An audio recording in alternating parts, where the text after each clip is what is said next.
Goladara police station વિસ્તારમાં ગઈકાલે એક 307ની ફરિયાદ દાખલ કરવામાં આવી છે, જેમાં જે ભોગ બનનાર છે એ ભોગ બનનાર અને એના સાથીઓ પૂણા પોલીસ સ્ટેશન વિસ્તારમાંથી ગોળાદરા પોલીસ સ્ટેશન વિસ્તારમાં પોતાની બાઇકો સાથે ફરવા માટે નીકળ્યા હતા. પરંતુ જે આરોપી છે એ લોકો પોતાની સોસાયટીમાં બહાર નાખે બેસેલા હતા અને એ લોકોને એવો શક એમ ગયો કે આ લોકો જે સામેથી આવી રહ્યા છે એ અમને મારવા માટે આવી રહ્યા છે. અગાઉનો કદાચ કોઈ ઝઘડો હશે, એ ઝઘડાના શકવેમ રાખીને આ લોકો અમને મારવા આવ્યા છે અજાણ્યા ઈસમો, એ રીતનો શકવેમ એ લોકોને લાગતા આરોપીઓએ જે ભોગ બનનાર છે ફરિયાદી છે એમના પર હુમલો કરેલ હતો.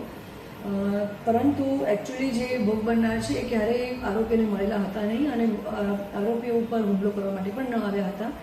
જે વાતની ઇન્વેસ્ટિગેશન દરમિયાન અમને ક્લેરિટી મળે છે, છતાં પણ જે ઘટના બની છે અને આરોપીઓ જે હુમલો કર્યો છે એ બાબતે અમે ગુનો દાખલ કર્યો છે 307નો. જે આરોપીઓ છે એમની પાસેથી એક દેશી હાથ બનાવટની બંદૂક પણ મળી છે, એના એ પણ અમે ગુનો દાખલ કર્યો છે. અને જે આરોપી છે નિખિલ મહેન્દ્રભાઈ રાઠોડ, સાહિલ ભગવાનભાઈ સાળંકે, શિવ રાહુલભાઈ ડોડરે, અજય ઉર્ફે જુગા સંજુ અને વિકાસ, આ લોકોને અમે પોલીસે અટક કરેલી છે. અને બીજો એક આરોપી છે લકી, એને પણ એ માટેની અમારી ઇન્વેસ્ટિગેશન્સ ચાલુ છે અને તપાસ ચાલુ છે. એક ટીમ પણ અમારી એના માટે રવાના થઈ છે.